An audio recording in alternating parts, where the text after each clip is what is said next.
Salut les amis et bienvenue. Les amis, il y a un plan sordide, satanique, diabolique que les Occidentaux, pas les Occidentaux, la France est en train de concocter contre le Niger. Et nous disons non et non et non à cela.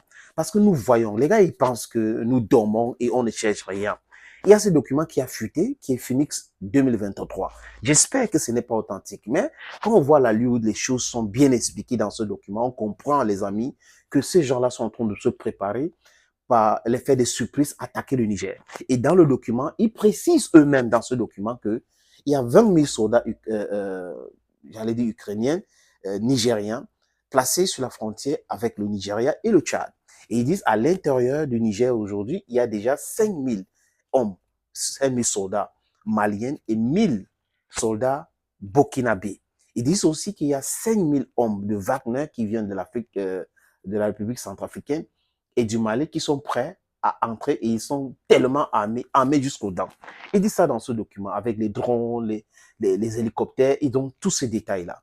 Mais leur plan, c'est quoi? C'est de déstabiliser l'armée, décapiter, capturer le gouvernement, les punir et pousser les autres militaires à les soutenir. Quand vous lisez ce document, pour ceux qui n'ont pas encore ce document, les amis, je vous suggère de m'envoyer votre numéro parce que prenez le numéro qui est sur cette plateforme, envoyez le WhatsApp, je vais vous envoyer ces documents-là en inbox. C'est très, très important.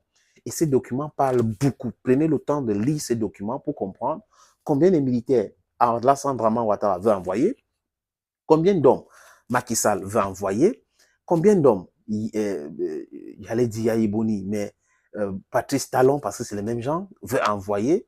Donc, Patrice Talon prend celui et chercher à déstabiliser son propre pays. Parce que les Nigériens ont dit, les pays qui vont les attaquer, ils vont amener le désordre dans ce pays, ils vont amener la guerre dans ce pays-là pour que ce pays-là goûte ce qu'on appelle la guerre.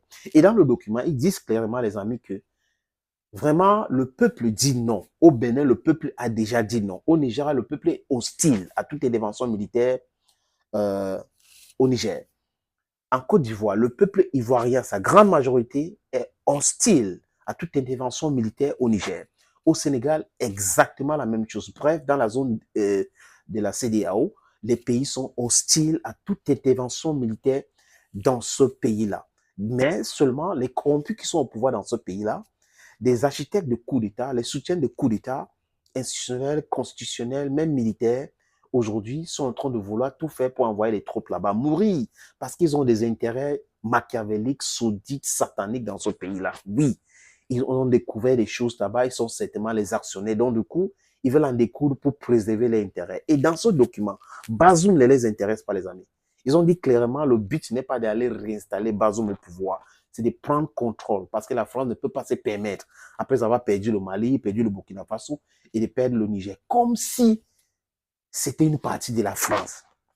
Les pays dits indépendants en train de demander à la France de dégager, de plier bagages, et la France s'entête à organiser la mafia autour de ces différents pays-là pour aller attaquer un pays frère, dont les Africains veulent aller attaquer les Africaines.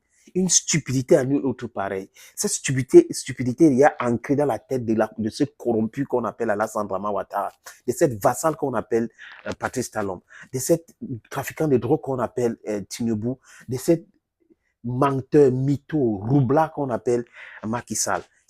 Voilà l'Afrique, donc, les amis. Et la fille de ce document parle 5 000 hommes maliens déjà, et c'est un fait, 1000 burkinabés, je ne sais pas si les chiffres sont bons, 5 000 Wagner déjà prêts à combattre, mais seulement ils oublient des choses. Comme le peuple de l'Afrique de l'Ouest et de l'Afrique en général, en passant par l'Afrique du Sud jusqu'au Caire, en Algérie, sont pas d'accord avec ce truc-là. Ils vont voir l'afflux de peuples qui vont entrer dans ce pays pour défendre ce pays. Et la jeunesse nigérienne vont les créer la guerre, la guerrière urbaine, qui vont les coûter la vie, vraiment les amis. Dans ce pays-là, qui ont les frères, qu'on est en train de vouloir les envoyer, dites à vos frères militaires de demander des certificats médicaux. Un certificat médical, je vous l'ai dit, votre frère doit demander un certificat médical d'invalidité, de ne pas aller mourir, de ne pas aller mourir, parce que ça sera très compliqué et complexe pour gérer cette affaire au Niger. Les lignes de ravitaillement seront coupées en deux et ils vont s'asphyxier, la famine va les tuer dans ce pays. C'est de ça qu'il est question. C'est de ça qu'il est question, parce que le peuple africain est déjà soudé. La jeunesse africaine veut son indépendance, veut sa liberté. personne, je répète encore personne, même Macron, même Biden, personne ne peut nous faire régresser. Personne ne peut nous faire abandonner cette lutte. Parce que cette lutte-là, c'est ça qui va nous sauver. Et on ne peut pas jouer avec notre survie. Ce n'est pas possible. Ne pensez pas un instant que nous allons jouer avec cela. Donc, votre document de Phoenix a fuité là. Sachez que les Nigériens, les Africains sont aux aguets. Nous souffrons aujourd'hui de l'insomnie parce que le sommet, c'est après. C'est pas grave. Nous allons rester debout, éveillés pour sauver le territoire, sauver nos intérêts et continuer avec la guerre médiatique, la guerre communicationnelle. Nous allons la gagner et on est en train de gagner. On a plus de 1 milliard de jeunes Africains aujourd'hui qui sont focus, qui sont déjà dans le travail de la déconstruction des mensonges, dans la rééducation, dans la réécriture de notre histoire. Et nous sommes là, politiquement éduqués, plus que hier. Rien ne va nous faire changer d'itinéraire. Nous sommes en train d'aller vers la libération totale, le pouvoir économique, alimentaire, médiatique et monétaire. We are going to win this battle. So stay together, dear friends. Stay together, because only togetherness can make us win this battle. Thank you for watching this video on this platform. Stay blessed and bye-bye for now.